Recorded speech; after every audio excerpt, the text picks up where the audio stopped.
Hi, it's G from Native Speakers Academy, and I am here today with one of my students. This is Daniela, Hello. and cool. And she's a little bit nervous. Don't be nervous. Be okay. Shaky hands. Yeah, I was the same for years and years in front of a camera. Um, and Daniela's going to help us explore the topic of education by answering a few questions about her experiences in the Slovak education system. So we begin by talking about the present time. Which school do you go to at the moment? So I go to school Gymnázium Andreja Slavkoviča in Banská Bystrica. Okay, and how old are you? How old? Yeah, how old are you? Uh, How old are you?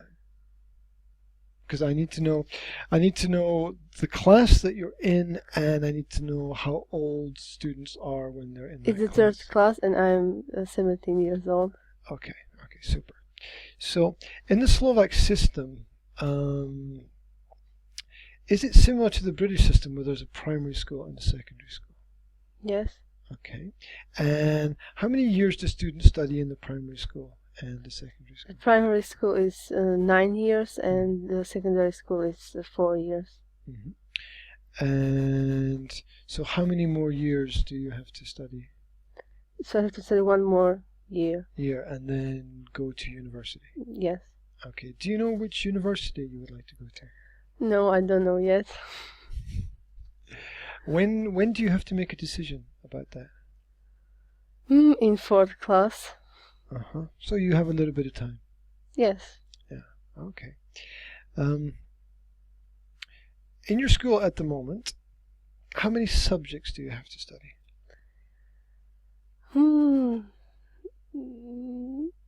Maybe about 10, something about 10, I think.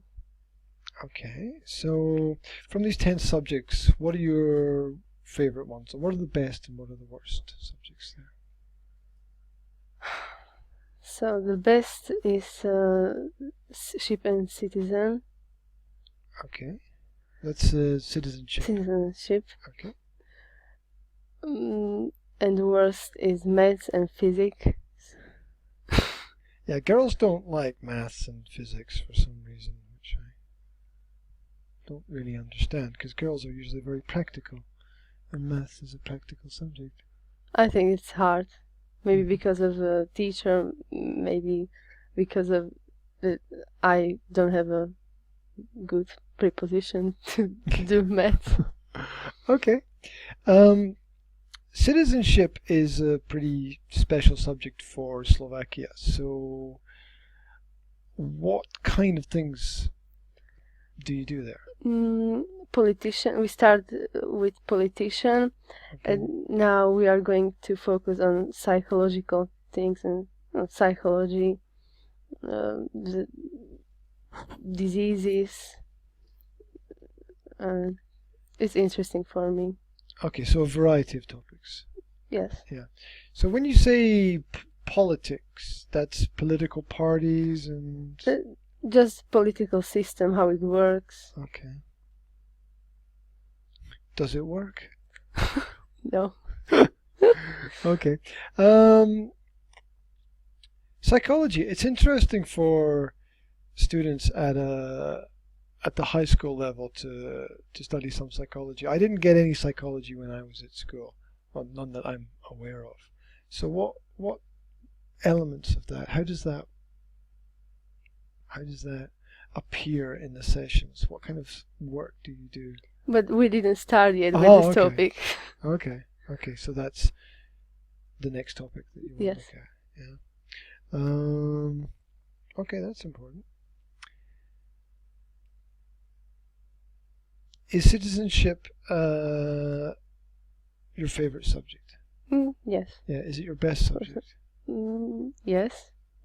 I could say that. Okay.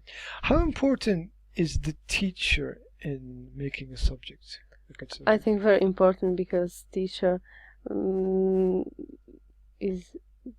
leads the whole lesson, and have the major power to do it interesting and to give some knowledge to students by the good way or interesting way. What happens if you like a subject but you get a bad teacher? I become bored. Okay. Okay. Are there any examples like that from your Um, experience? for example, mm, English. Okay. I really like English, but we have teacher. We actually don't do anything on these lessons, and it's um, very bad for me because I really want to improve my English skills. We just watch some films or talk in Slovak on these lessons, and it's like wasted time for me to sit on those lessons in school. Did you try to talk to the teacher about this? No, because I think it will be rude from their perspective. Yeah, I understand that it's difficult. Is there any way to change anything if you have a problem with a teacher or a subject? Mm, I think there's not much what I can do because other students are good with that. We don't do anything. So so the other students are happy that there's no progress, Yes, and you would like to progress, but there's no opportunity for you to progress. yes, but it's comfortable because we um, don't have to learn much to school, to English lessons. So maybe it's good for them. But it's difficult for good students like you because you know that English will be important in your future. Yes, and I think that I became worst. Uh-huh. Yeah, well, in a class it's always like that, where the there are two possibilities that the good students will pull up the bad students to be better, or the bad students will pull down the good students so that they're worse. And Yes, that's what happened to me. yeah, it sounds like an example of that, which is Of the school system. yeah, another classic example in which the system doesn't work, unfortunately.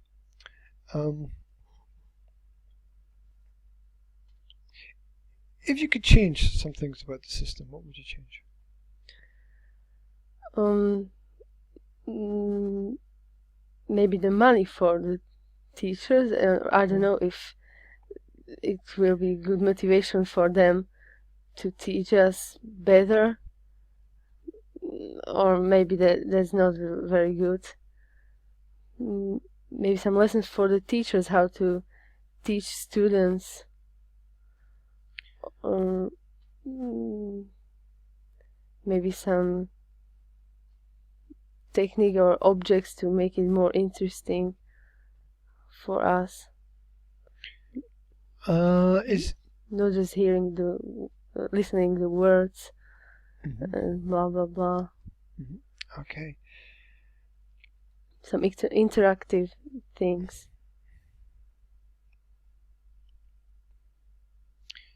Yeah, it's always a good idea to mix the methods that teachers use when they're teaching students, especially when there are big groups of students. How many students are in your class?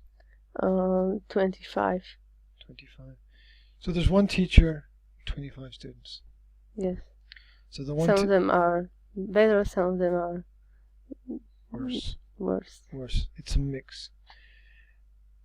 But they're all the same age, yes? Yes. Okay.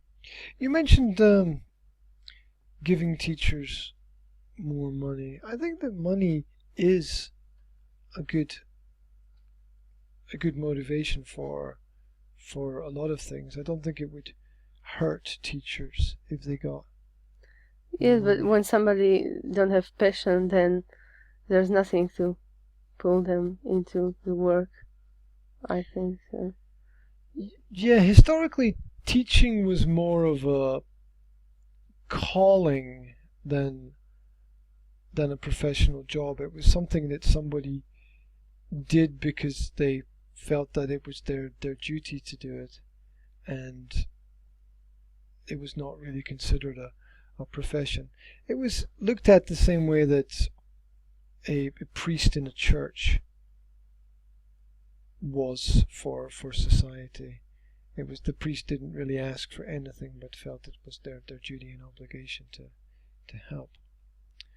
And money is helpful and useful, although at the same time it often confuses the situation.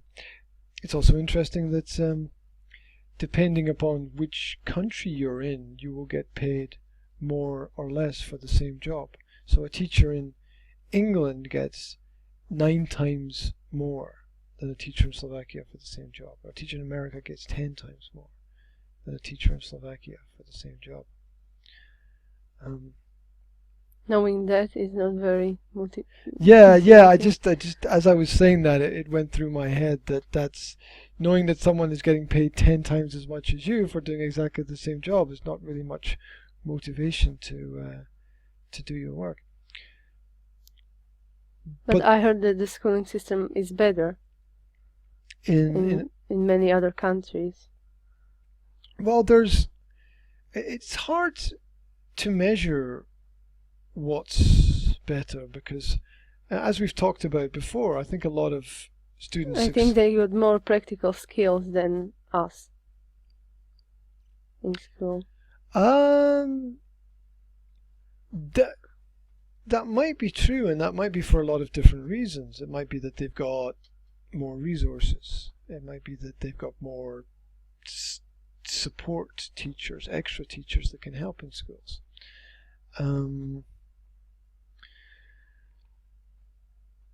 Or it might be for some other reason that I can't think of at the moment. But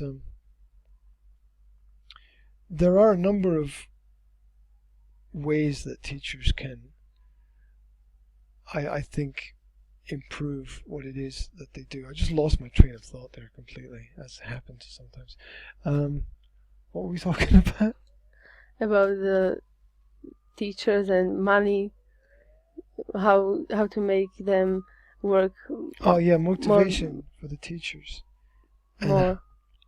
Yes, and if someone's getting paid 10 times more, then you're not motivated to do anything more. Yeah, it's hard. We've talked about this before. Teachers know what the situation is going to be before they start teaching. So, like on the other side, they can't really complain because they know what they're getting into. It's hard to balance everything up and make everything work sometimes. What about the environment of the school? What about the building and the desks and chairs and tables and the way things are organized? Is it comfortable? No, they are very uncomfortable to make us focus, maybe. Yeah, they say that, don't they? They say, oh, that the chairs are uncomfortable to keep you awake so that you don't fall asleep. But that's They can't stop us from falling asleep, trust me. Yeah, it's also a lie that the chairs are uncomfortable. I think it's very tiring to sit all the time. Basically all the time. Well, the human body is not designed to sit. The human body is designed to be constantly active and moving and to be standing and walking and running. It's completely... Yes, and focusing on something which you are bored with makes it even worse when you must sit all the time and can move, can say anything to your neighbor because you will be punished. Or Yeah, well, it's impossible to be focused if you're bored. In fact, the only thing you can be focused on at that point is the boredom, which makes you even more bored. So it's just not going to work. And I think there is a lot of boredom in schools because either the students don't want to be there, or they're not interested in the subject, or the teacher is boring. And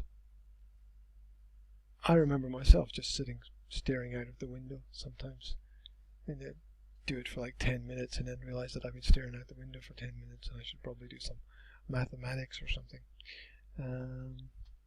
So yes, but we are not forced to do some activity because the teacher can control all the children, all the 25 children, if they are doing well or if they do anything at all. yes, They listen. it's an almost impossible task to get 25 people to listen if they don't want to listen. Yes, because when you are talking with me, you know if I'm answering, you see the feedback. Mm-hmm. But in the class, it's harder when there are a huge number of people. Yeah, unless you're a great speaker or orator, and unless you can present information in a really interesting way, you're not going to hold everybody's attention. And let's face it, if you're a great speaker, you're not going to be a teacher. You're going to be a speaker because you make more money speaking than than you probably do teaching. So it's hard for the teacher. I think you just have to. The teacher has to go for the middle territory and realize that they're going to miss some students here and some students here, and they're not going to get everyone's interest. Of course, it would help if only interested people went to the classes, and if the people who are not interested, just find another room somewhere. Yeah, but it's not possible. Because those who don't want to work disturb those who want to work, and I don't understand how anybody can do anything constructive in that kind of environment, because negative influences are always in general stronger than positive influences. If you've got one group of negative people and one group of positive people, the positive people will be far more affected by the negative people than the negative people by the positive people in general. So that again means that things are going to travel very slowly. Yeah, but when I am interested with something what teachers say, I'm not shy to explain my own opinion or to ask something. And for some teachers is it a good thing, for some is a bad thing. But the children or the students in my class are the most of time they are not they don't like it when I'm talking with teacher or I'm asking too much of questions because they are not interested. Yeah, So, but that's sort of their problem, isn't it? But I guess they want to make their problem your problem as well. yes, but it's not a motivation. Oh, absolutely, absolutely. It's I'd like to have a more individual activities which I can do. Is that possible within the system that you have for going to school? No, it's not. In school, it's not really possible. It's sad, isn't it? It's sad that we have students like you who are interested in specific subjects and want to do things, but there's a system and you have to follow the system and you have to go to classes that you don't really want to go to and study subjects that you don't really want to study when you could be doing something that really interests you. Yes, I really suffer with that. Mm-hmm. What is the have you talked with anyone in the school about that? Or maybe there's no one to talk to about it. I don't know. They are just satisfied with Mm-hmm. that Yeah. we are, Yeah. because when you want to do, you do something, and when you don't want to do, anybody could force you. You just must be sitting there, but you can play on your mobile phone when the teacher don't get you, or you just can sleep. Mm. I wonder if having mobile phones in classrooms is actually a positive thing for teachers, because it keeps the students busy and gives them something to do when they're bored and don't want to focus on the teacher. They can. It's not allowed, but there are always some ways. Yeah, I mean, if I was in a class as a teacher, this is why I'm not in the state system, then I would say, okay, those who are interested, come down the front, we'll talk about this. Those who are not interested, go to the back, get your phones out, keep them on quiet and do whatever you want, or stick some earphones in or something, whatever. Yeah, those who don't want to, go to the back, do what you want. Those who want to, come to the front and we'll work together. Because maybe then everybody would listen to you. Or maybe or maybe everybody would just like go to the back and I would be left alone at the front of the classroom, because I think it's necessary to separate those who are interested from those who are not interested, and just no, it takes so much time and energy fighting to get those who are not interested that you can't focus on those who are interested a lot of the time. And I don't know, that's one thing that I would say to the students, although I probably would last about a week as a teacher, because I'm sure that most people would not like that, and the parents would be unhappy because the parents would be saying, "Oh, you're not teaching our children." Well, they don't want to learn, and we just go round and round and round. How much choice do you have within the education system about what you want to study and when you want to study and things? Do you have any choice? You have a choice, like individual plan, for example. I'm starting with that, but it's very hard to uh, take or collect some informations, because nobody helps you, because everybody wants you to be there, and maybe to find out that it's not a good way going to school like that. Or So there is a possibility for an individual plan, yes, there is. but the teachers are not very helpful. No. But doesn't that benefit the teachers? Because you're in the classes that you want to be in, and you're not in the classes that you don't want to be in, and you don't make a problem for anybody. So that's your perspective, right? Yeah, it's true, but then I must go to another students and maybe collect some notes from them, and it's like not very fair, they say. Fair because They must sit there and listen to it. Maybe they are not interested too.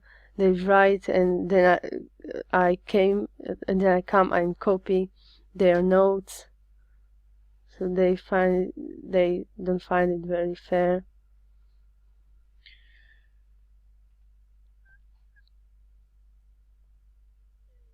there is so I think you understand. There's so much that's wrong about that whole scenario.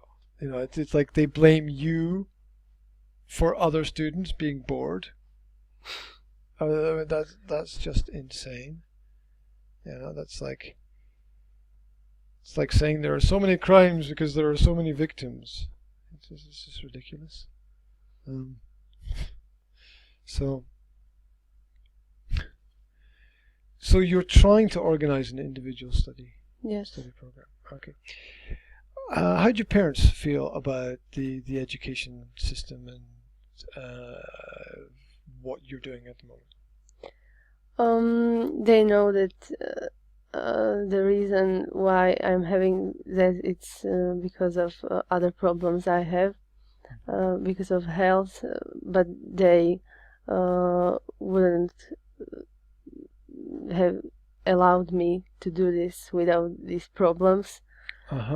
So you can't be at all the classes that you could normally be at. So that's another reason. Mm-hmm. Okay. Yeah. But if everything was normal, they would not be happy about No. the situation.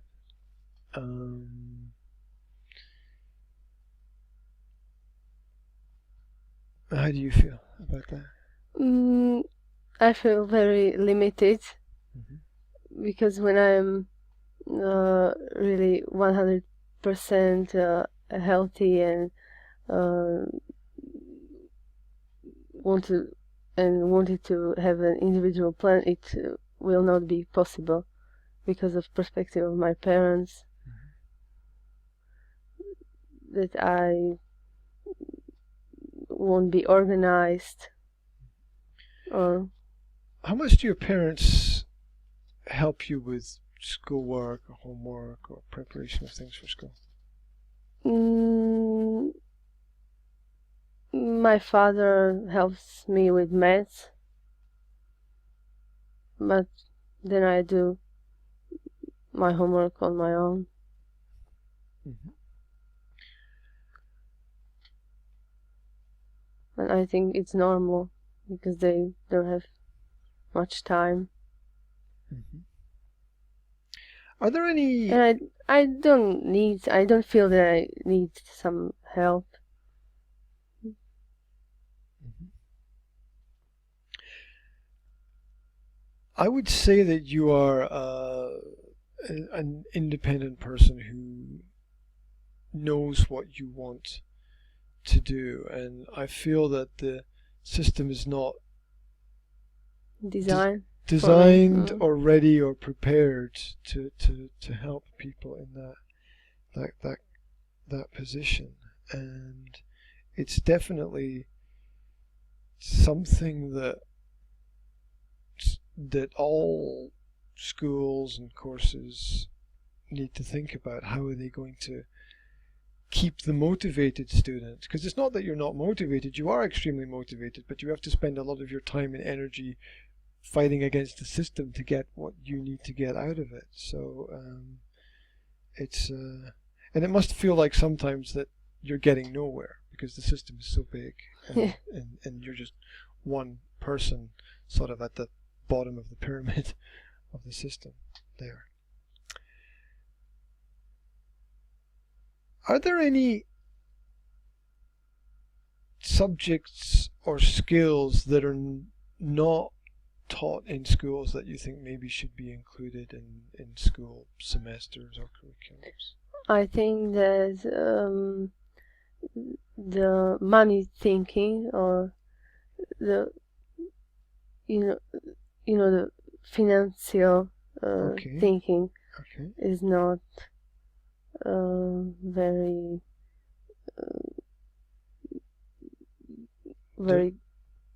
the students know very little information about the money and saving money bank systems. And these are important things that everybody will have to deal with. Everybody will have a bank account. Everybody will have to probably borrow money from a bank or take a mortgage at some point in time. So they need to understand borrowing and interest rates and how money works. They'll have to take out insurance policies as well, maybe for their car or their house or something. So understanding the financial markets is probably quite important. It's also interesting that so many students study economics, but most economies are in a complete mess. So that doesn't really make much sense. I wonder how studying economics really benefits society when nobody is really able to explain why the economies of most countries are in such a complete mess. So financial thinking,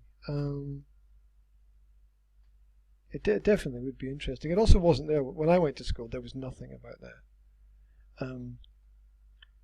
It was just like a giant hole where there should have been a subject that we studied, which was really important.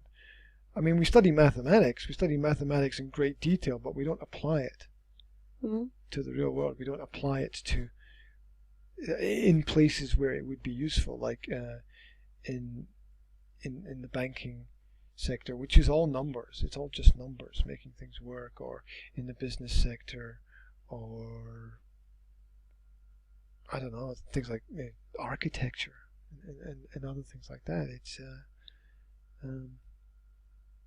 It's something that we need for our everyday life, but we don't study it in a practical way. So we've got financial thinking. Anything else that you feel is maybe missing that should be there, or any experiences you've had in life that have taught you something which you didn't learn in school? Maybe the things from other perspectives than in books, like conspiracy theories, for example. They call it conspiracy theories, but some of them are, I think,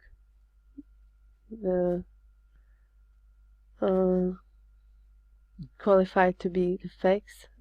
Okay, so it's interesting that the actual term conspiracy theory is a contradiction, because a theory is not a fact and a conspiracy is a plan to do something.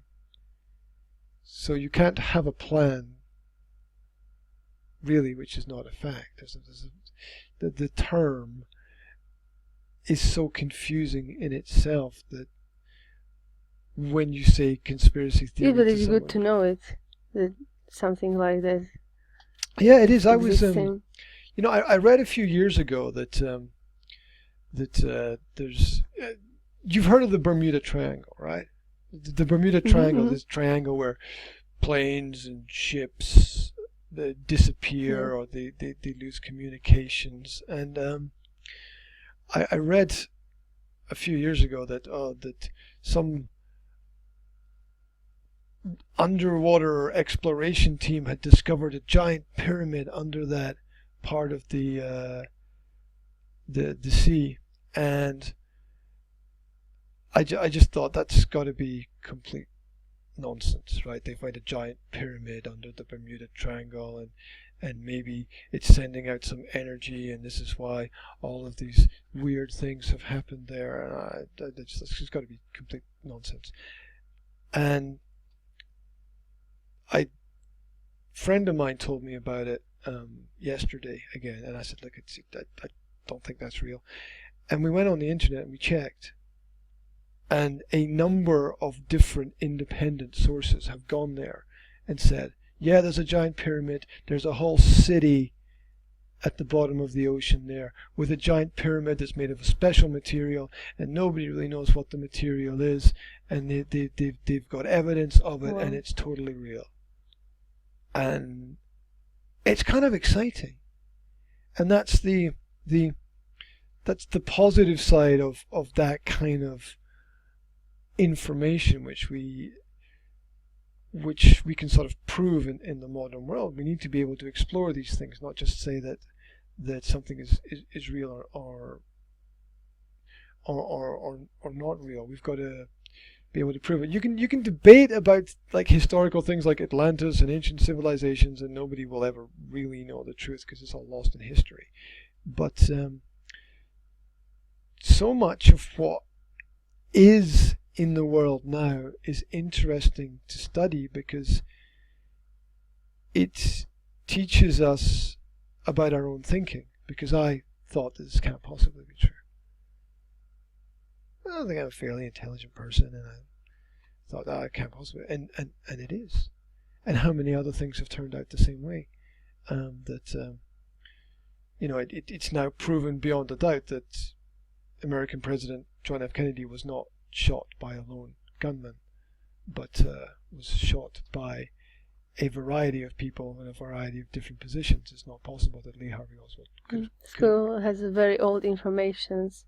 Yeah. School's always the last thing in society to change.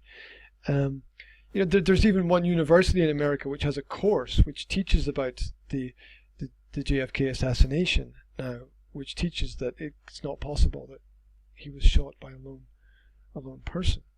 So I think studying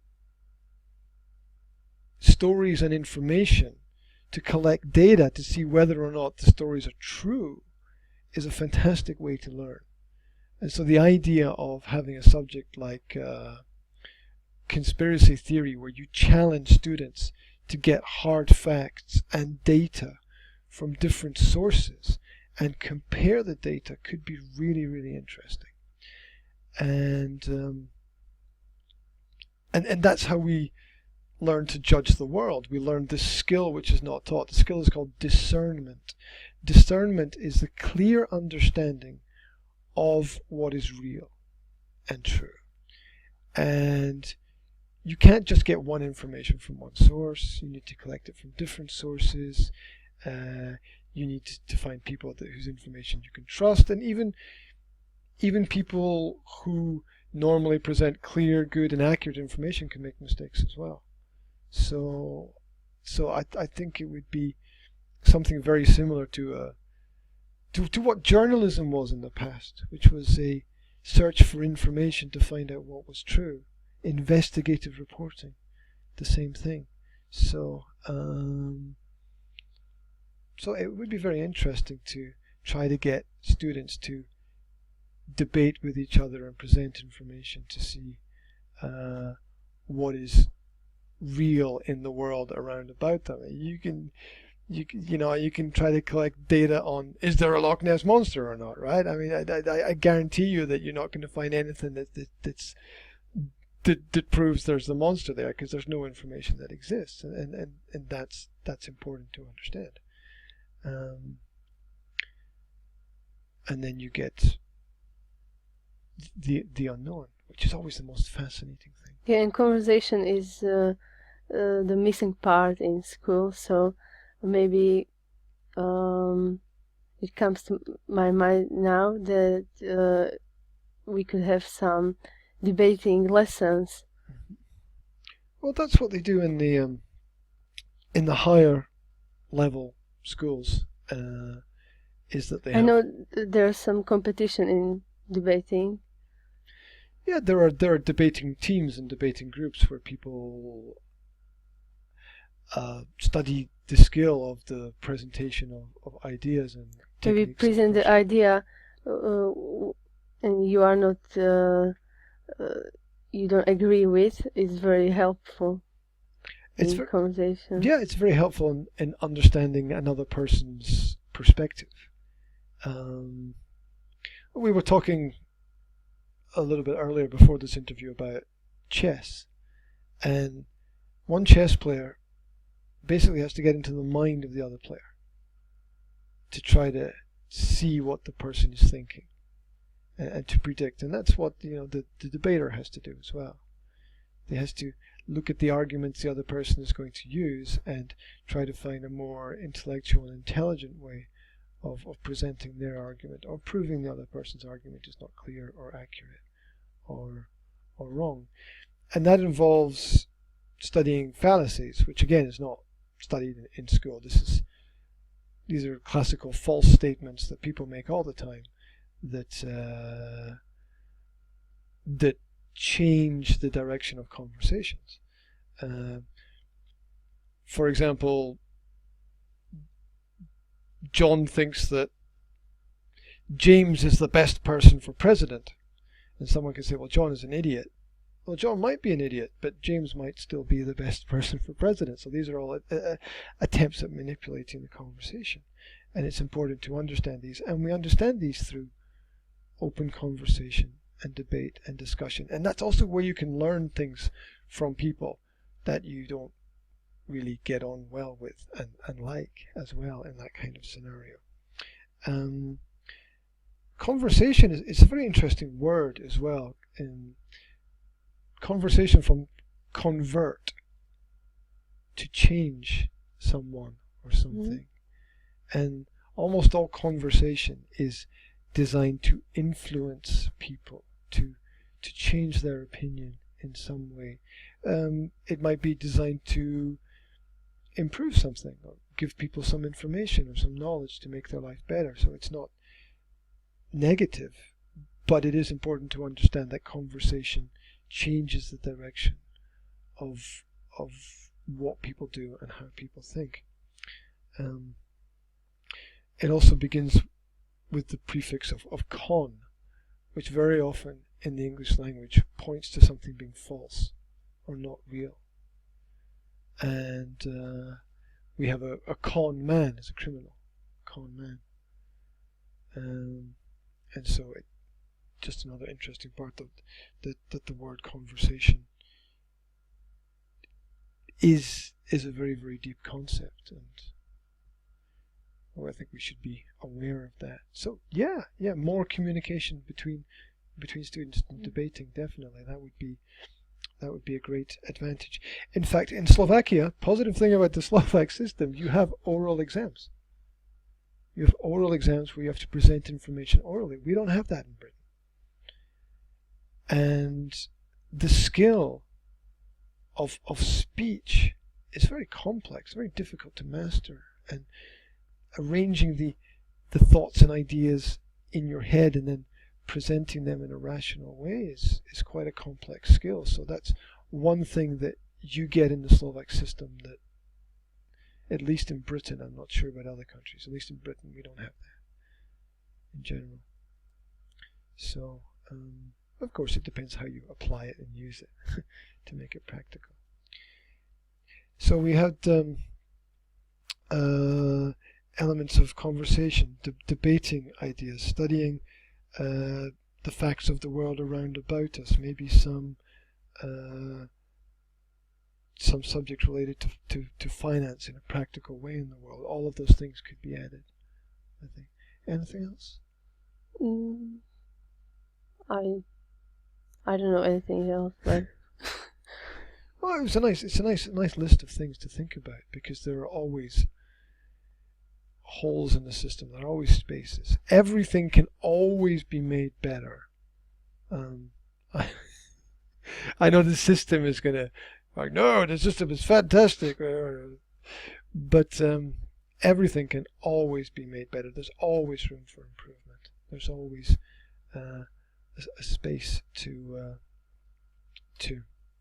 implement a little bit of progress there. In general, just to conclude our conversation, I have this feeling that there's a fight between you and the system, and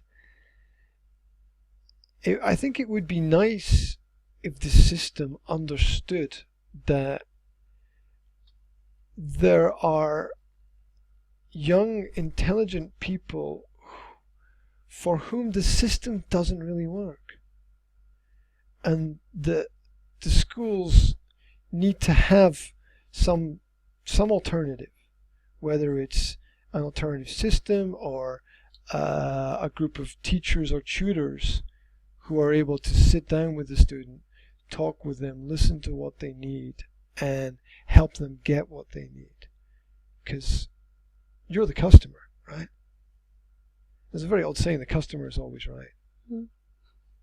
And it's really important that the schools listen to the students and try to help them when they have problems. And it's frustrating for me to see young people in conflict with something which is pretending to help them, which is really just slowing them down. So I don't know what you think about that. I think so. The, That something is missing there as well, and yeah. there needs to be something else provided. But if you can't get your own individual plan, you just have to go and take what you can get from the system and try to shut out all the other negative things. The system will give you some possibilities in some subjects and some little advantages. Focus on the positive rather than the negative, and it will help you to take steps forward. It won't be perfect, but that's one little strategy. They say that I won't be socialized enough. The school says that. Yes, the meeting with children is very very helpful, but I think there are many other ways to meet with my friends, and not everybody in the class is my friend, so I think Yeah, there's a very old saying that, another one, that forced association is not real socialization. Real socialization is when you choose where you want to go, who you want to talk to, who you want to and the time is much better used than sitting in school together, but we can actually talk to each other, so I don't think it's real socialization is when you choose the time and the place of the meeting and the learning. And if you force people to be together, there's no way that that anything positive will happen from that, because force means failure. If you have to force someone to do something, that means you have failed in basic communication to persuade that person that this is the right thing for them.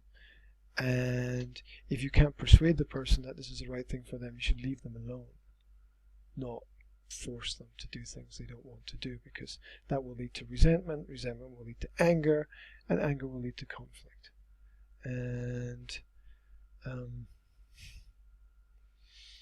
it seems that there's a limited vision in how people see things. They see the near future, but they don't see the long-term future of these things.